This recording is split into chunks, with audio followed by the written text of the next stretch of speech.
अनाम तक अर्थात परम प्रभु सर्वेश्वर तक भी की पहुँच प्राप्त कर परम मोक्ष का प्राप्त करना अर्थात अपना परम कल्याण बनाना पूर्ण असंभव है। निशब्द अथवा अनाम से शब्द अथवा नाम की उत्पत्ति हुई है। इसके अर्थात नाम के ग्रहण से इसके आकर्षण में पड़कर इसमें आकर्षित हो। निशब्द व शब्दातीत व अनाम तक पहुँचाना पूर्ण संभव है।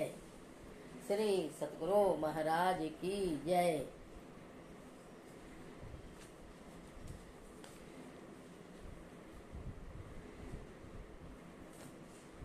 आइए हम लोग कुछ गुरु महाराज की और वाणी को सुने। कहते हैं सहिष्णुता अनुप्रेक्षा आचार्य महाप्रयाग।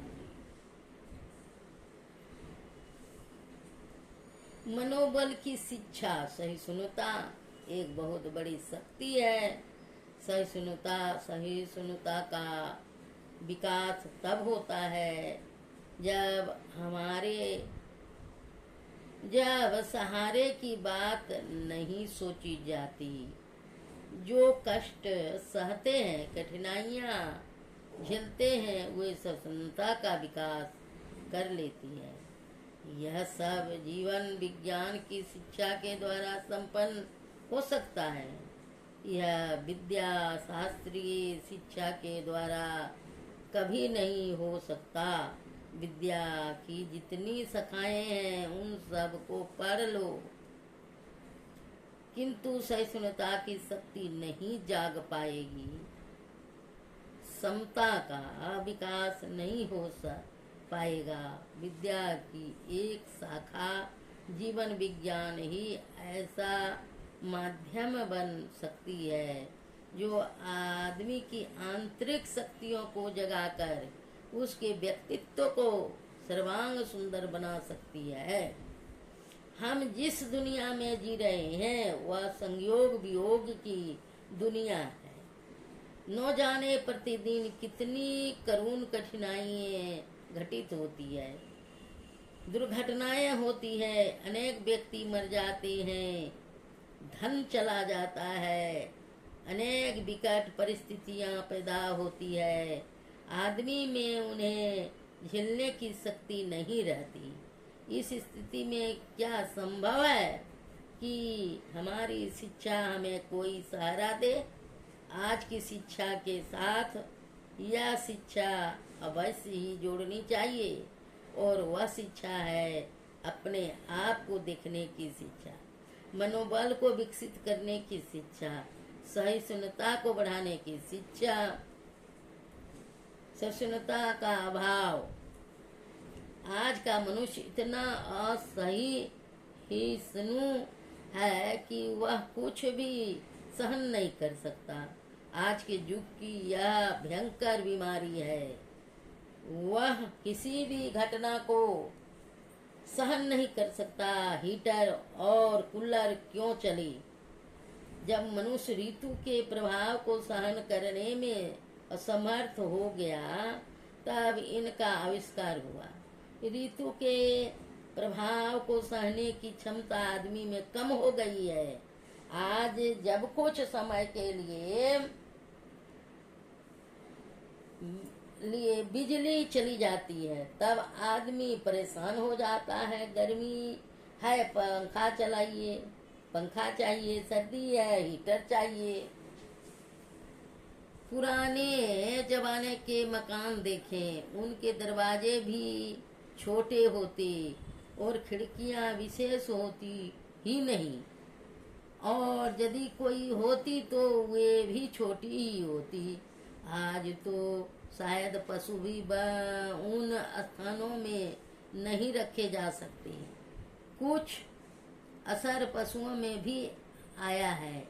आदमियों का वे भी खुला स्थान पसंद करते हैं, उन्हें भी मुक्त स्थान चाहिए। किंतु आश्चर्य होता है कि लोग उन मकानों में कैसे रहते हैं।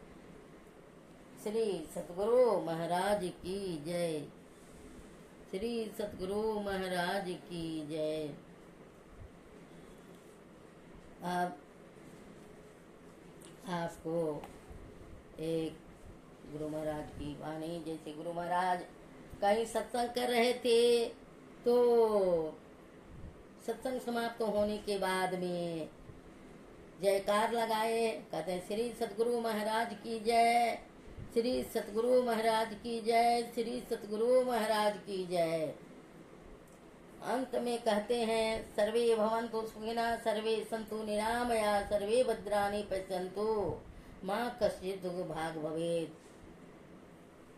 सभी प्राणियों को सुखी रहें, संपन्न रहें, निरोग रहें, निरामय रहें और परमात्मा का गुणगान करें। तो सतगुरु महाराज की जय करने से तीनों लोक में जयकार होती है। उसमें एक हनुमान जी का भक्त बैठा हुआ था, तो उन्होंने बीच में ही हनुमान जी की जय बोल दिए।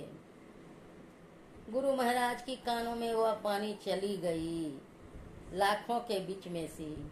गुरु महाराज झट क्या कहते हैं, जय जय जय हनुमान गुसाई, कृपा करहु गुरु देव की नाई, कृपा करहु गुरु देव की नाई। जय जय जय हनुमान गुसाई, कृपा करहु गुरु देव की नाई। अगर गुरु को धारण नहीं किए हैं तो कहते हैं गुरु महाराज की तरह कृपा कीजिए हे हनुमान जी।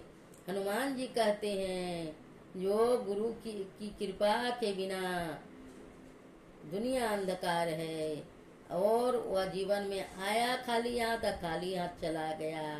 क्या लेके आया, क्या लेके गया, सोचा कभी ये संसार क्या है, नश्वर है, आए हैं तो जाएंगे, राजा रंग फकीर, कोई सिंहासन चढ़ी चले, कोई बंधे जाए जंजीर। फिर गुरु महाराज की महिमा पर समय पर फिर सत्संग में सुनाएंगे। यह संत मत का सत्संग है और गुरु वाणी अमृत वाणी है। और यह वाणी को, यह वीडियो को आप लोग अच्छा लगे तो पूरा पूरा सुने, समझें और सब्सक्राइब करें, शेयर करें, जरूर से जरूर कृपा करके मनोबल को बढ़ाते रहें, पूरा पूरा सुने। अब आरती के साथ यह समाप्त होता है। श्री सतगुरु महाराज की जय। आरती तन मंदिर में कीजिए, परमात्मा का यह बोलता हुआ मंदिर निर्माण किया गया, भेजा है संसार में। और आरती जब हम लोग बाहर में करते हैं देवी देवता का, और अपना तन में परमात्मा विराजित हैं, उसको भूल गए हैं। संत सतगुरु जगाते हैं, जनाते हैं, मेरी सूरत सुहागिनी जागरी। सूरत सुहागिनी को जगाते हैं, वह सुहागिन है। वो कभी से संत मत में जो जुड़े हैं, जो गुरु धारण किए हैं, उसको कभी दुहागिन नहीं होता है, वह कभी विधवा नहीं होती है, वो सदा सुहागिन रहती है। इस ख्याल से आरती तन मंदिर में करें और परमात्मा को प्राप्त करें, सभी दुखों से छुटकारा पाएं, आप लोगों को कल्याण हो, भला हो। गुरु महाराज का वाणी को जरूर सुने, शेयर करें और सब्सक्राइब करना कभी न कभी भूलें, कभी नहीं भूलें। हमारा पूरा वीडियो को सुने, समझें और संत मत का वाणी अमृत वाणी है, जरूर धारण करें। बोलिए प्रेम से श्री सतगुरु महाराज की जय। श्री सतगुरु महाराज की जय। श्री सतगुरु महाराज की जय। श्री सतगुरु महाराज की